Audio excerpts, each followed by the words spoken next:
la pace, accetti la fiaccola che spira il licantropo, bosco con 7 croci, autunno che ricade, locanda non accoglie, parato non respira, amicizia non riscalda, scalda come Come era Pozzuoli nella vostra epoca? Quando si iniziò la fabbrica era una zona, un posto, era bello, sì, però le abitazioni, le strade, le fabbriche, non ci stava niente. La guerra aveva lasciato, la guerra si vedeva dappertutto. Lo spazio non esiste, il tempo non ti vive, il castello non ospita, il vino non ubriaca, l'armatura è leggera, il corpo è senza veli, la prospettiva è nulla, il parapetto tace, il fuoco è solo un segno, il mare non... La fabbrica progettata dall'ingegnere Cosenza, un architetto napoletano, e la realizzazione è stata fatta da un'industria romana. L'amicizia non scalda, calcola con un dodo, finge nella struttura, passo di mangiatoia, guadagna con realismo, amministra il podismo, parla di Stefanino, elogia Balestrini, vive da ragioniere, nuotando nel potere, viandante senza pace, ha i segni sul torace, da morsi nell'iprite, muore di polmonite.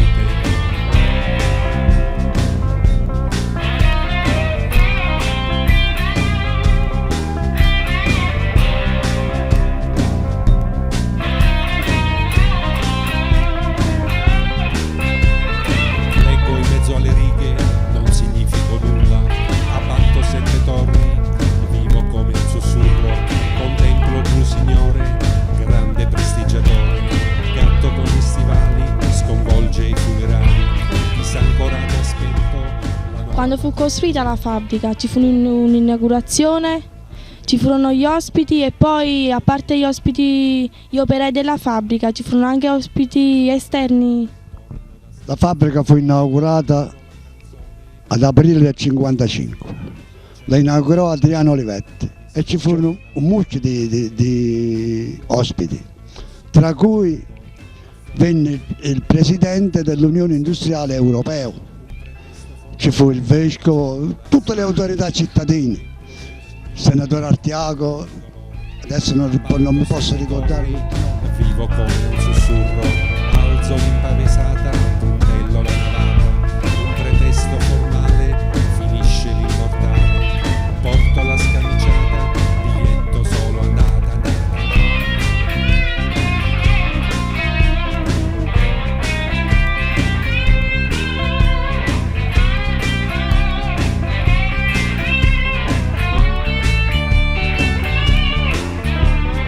Vivo in un dormiveglia, come fluttua la sveglia, calato nel pigiama, smantello il panorama, grandezza di riflessi, odor di catalessi, vicino al generale c'è un tizio col pugnale, idea di rivoluzione, andata in riparazione, bellezza di Silvana, come fata Morgana, il cielo è sempre bello, adopero il sigillo, cadesse almeno il vino, facesse un bell'infino, canzone popolare, venuta da oltremare, poesia visionaria, che bello reazionario, odore di benzina, usa la nisidina, fuochi di San Giovanni, il diavolo di Scanni, c'è una bella stazione, profuma di limone, ci sono molti figli, con tanti figli, egizio gioca a palla, a bordo c'è una falla, la quercia dice Dio. Contemporaneamente allo stabilimento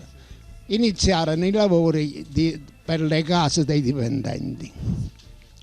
Queste case vennero date ai primi 40. Oltre a darci le case, ci fece un prestito a tutti i dipendenti che avevano avuto la casa, di allora, io parlo del 54, 600.000 lire. Perché 600.000 lire? Per ammobiliare, arredare la casa.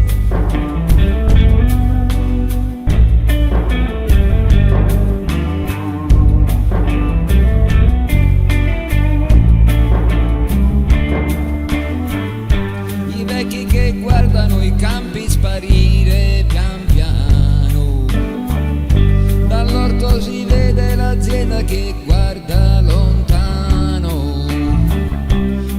braccia da poco scampate alla morte di guerra, ritrovano a sera riposo in braccio alla terra.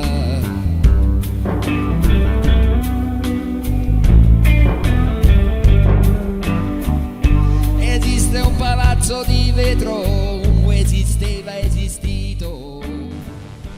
Gli studi e le inchieste di questi ultimi anni, sotto la direzione del ministro Campilli, che fino a pochi mesi fa ha presieduto la Cassa del Mezzogiorno, realizzarono per la prima volta un'organica ricerca delle risorse del Meridione e un piano atto a svilupparle. Il piano prevedeva opere pubbliche non tanto per offrire un sollievo temporaneo alla disoccupazione, ma per creare i mezzi e le vie dell'ulteriore sviluppo economico del Mezzogiorno. Il piano prevedeva lo sviluppo industriale del Sud e la riforma agraria e fondiaria. Arriverà un tempo di nuove misure, di fuochi mai visti, di cori e di lotte più dure. Durante il nostro viaggio nel Sud abbiamo conosciuto molta gente, siamo entrati un po' dappertutto. Lei è la signora? Sì, Troise. Possiamo entrare? Sì, entrate. Buongiorno.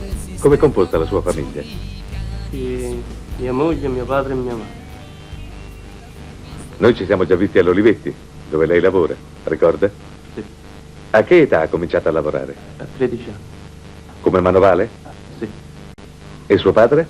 Mio padre faceva il pastore. Ah, lo faceva, non lo fa più? No, adesso no. Aveva le pecore? No, le capre. Le capre? Dove le aveva? A Pozzuoli, sì. Siete sposati da poco? Sì. Quanti figli desiderate? 2. 2?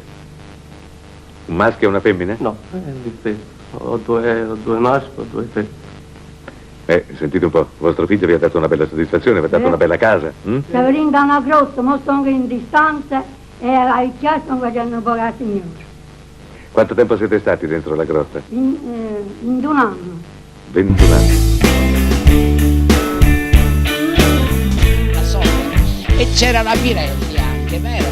La Pirelli che aveva che era proprio attaccata a questo capannone che diedero all'Olivetti perché potesse fare, perché poi in sostanza noi lì non è che eravamo degli operai che più dicevamo chissà che cosa, venivano fuori queste macchinette, però eravamo più, diciamo, persone che imparavano qualcosa e quindi era una specie di scuola che si faceva.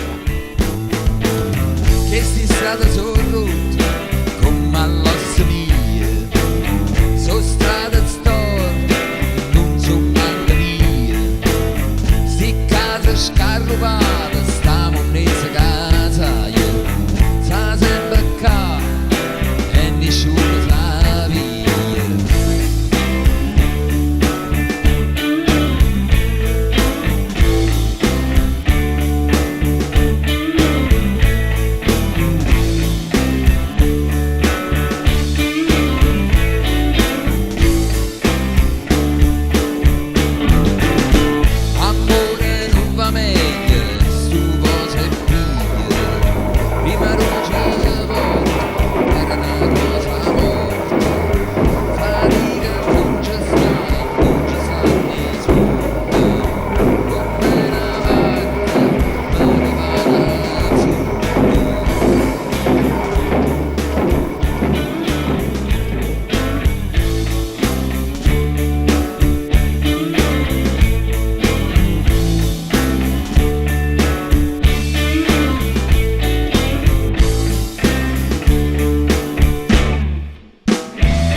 questo Presidente dell'Unione Industriale Europea ha dato alla fabbrica di Pozzuoli una targa, ricordo, come migliore realizzazione della fabbrica industriale. Questa non era una fabbrica, chi passava all'esterno credeva che fosse un albergo, perché c'era tanto verde, tanto movimento, e c'era tanto movimento nel lavoro della fabbrica, che la fabbrica è fabbrica, cioè dove si lavora c'è lavoro, dove si lavora c'è umanità.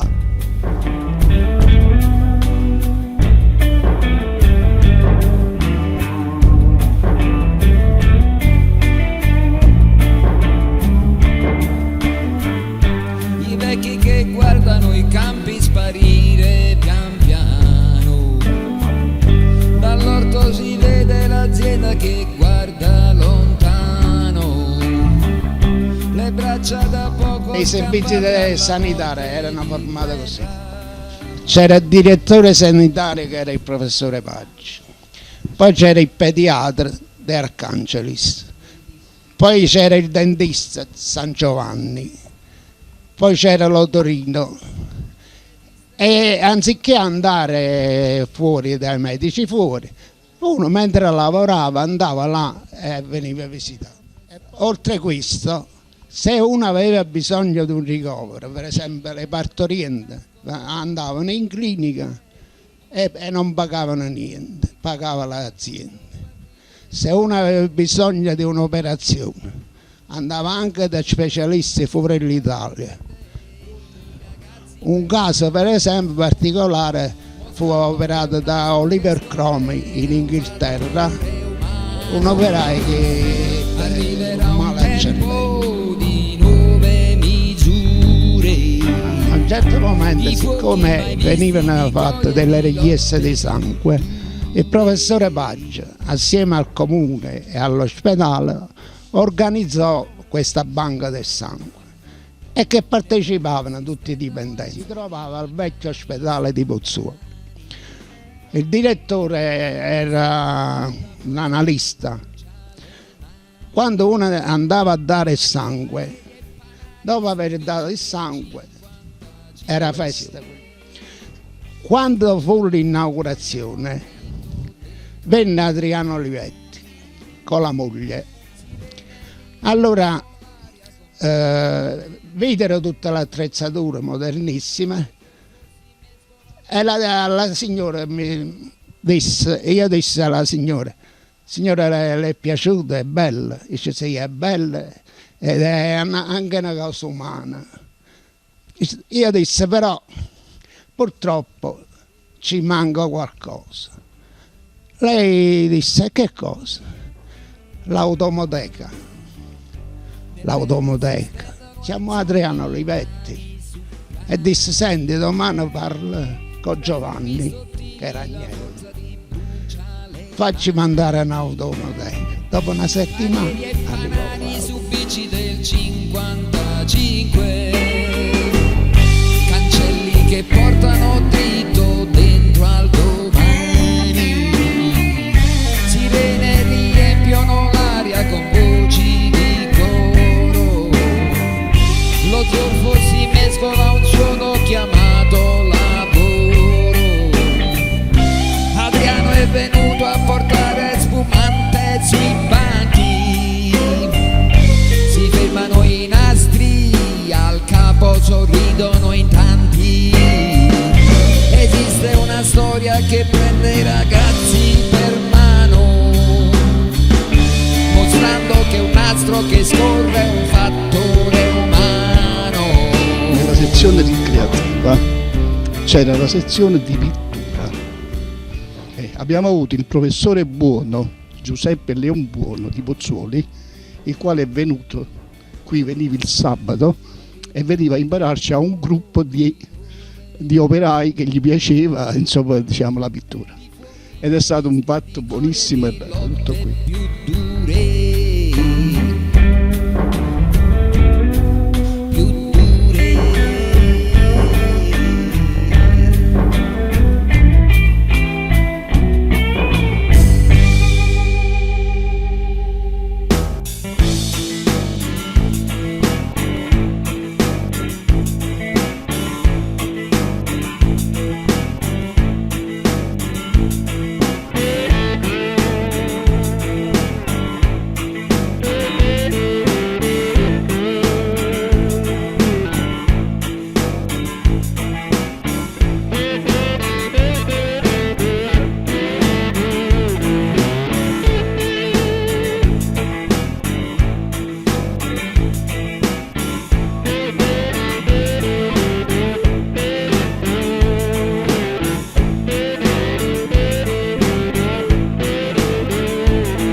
la prima miss della Olivetti fu proprio mia sorella e aveva 22-23 anni, e Miss Olivetti l'anno seguente invece fu fatta la moglie proprio del signor Spalice qui, che era anche lei ragazza e lavorava, non era una delle prime, però è venuta subito dopo, e anche mia sorella subito dopo. Quindi anche le elezioni delle miss e tutte queste attività si svolgevano in fabbrica, non è che si stava fuori. Tutti nella mensa c'erano queste elezioni delle miss, dove c'era dal direttore. Non era mia moglie, la conoscevo solo. In quell'occasione ci fu la premiazione, allora il pubblico incominciava a gridare bacia, bacia, bacia. Questo fu il bacio e mi sono trasferito.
Si organizzavano delle partite di pallone, giocavamo al calcio, sempre tra i dipendenti della Olivetti. Si giocava al campo di Arco Felice, qualche volta abbiamo giocato anche a Fuorigrotta.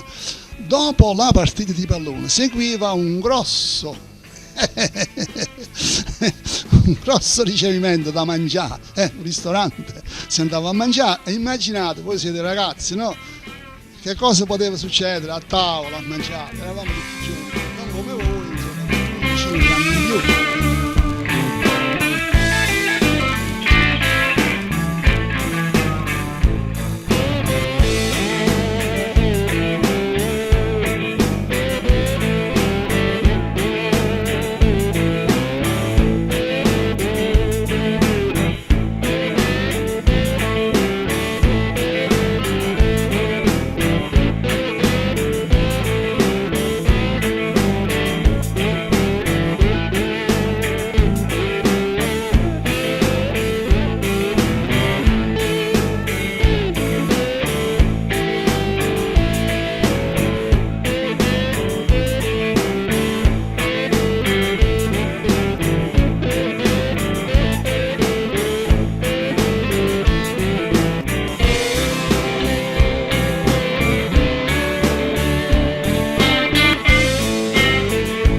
Rosa è piena, castigo, c'è libro in trigo, diniego, se non ti piego, e sì, serpente vivo, futuro, segreto puro, giardino, vocali e vino, Ermione, bianca stinzione, inverno, letargo a terra, lucore, lampo colore, motivo, di suoni privo, nessuno, proprio nessuno, origlia, quando si sveglia, dei primi dipendenti gridata d'orso, ci portarono a vedere la fabbrica a Ivrea, sarebbe nel Canavese, in Piemonte.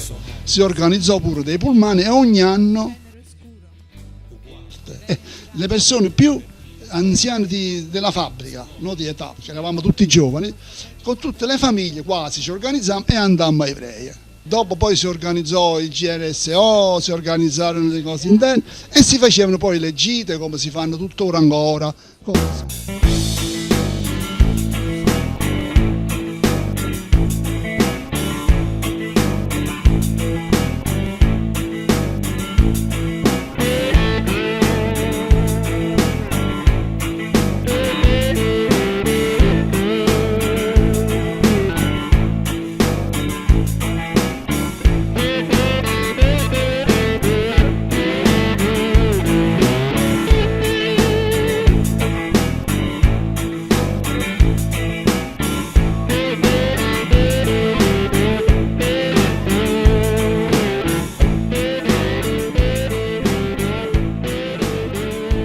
Nel rione Olivetti, insieme agli appartamenti, era stato costruito un asilo nido, dove le mamme che lavoravano portavano i loro bambini, ed anche un centro sociale che i ragazzi delle elementari frequentavano tutti i giorni dopo la scuola. Qui i ragazzi, oltre a fare i compiti, svolgevano molte attività ricreative. Facevano teatro, ginnastica, musica e canto, e costruivano anche oggetti con il pongo, il vimini, la raffia ed altro materiale di fortuna.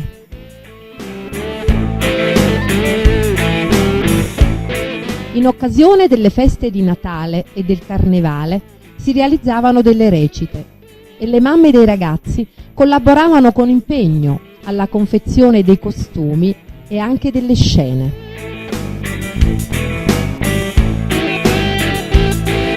La presenza di un televisore nel centro sociale aveva una grande funzione di aggregazione e di socializzazione tra le famiglie, che quasi tutte le sere venivano al centro sociale per vedere i programmi della RAI, perché nelle loro case non c'erano televisori. I ragazzi del rione Olivetti, inoltre, partecipavano a visite guidate ai monumenti della zona flegrea e venivano condotti anche al circo e allo stadio.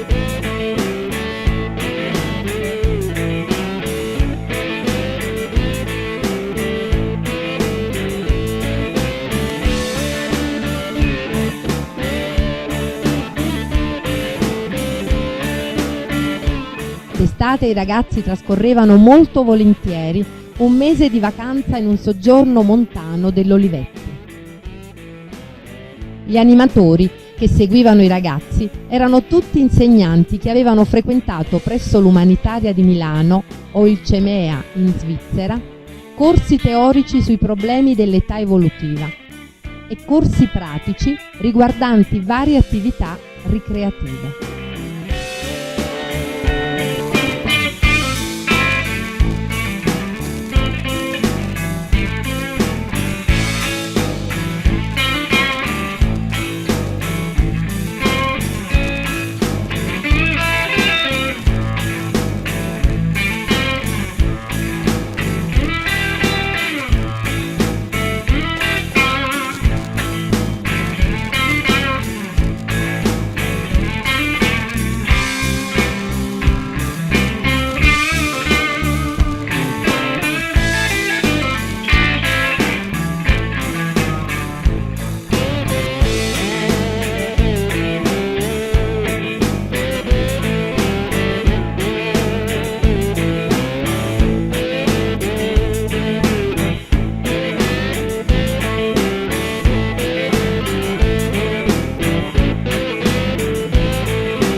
Allora, ci parlate di tutto quello che riguarda le spille d'oro? Dunque, per ciò che riguarda le spille d'oro, dopo 25 anni di lavoro, di attività nello stabilimento, allora si veniva premiato con questa spilla d'oro.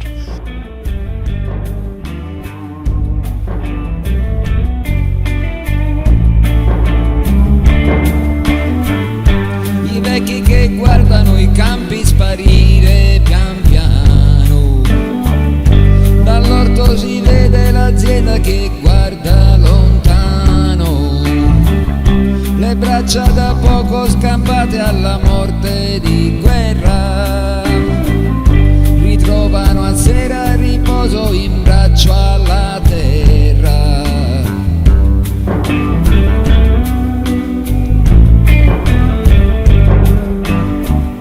Esiste un palazzo di vetro, esisteva, esistito, intento di riso e di ferro pressato e finito.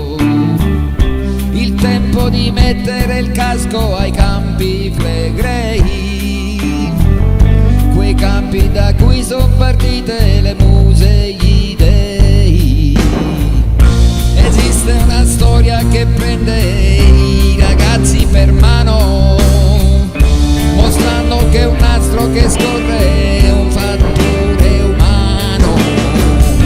Arriverà un tempo di nuove misure, di fuochi mai visti, di cori e di lotte più dure.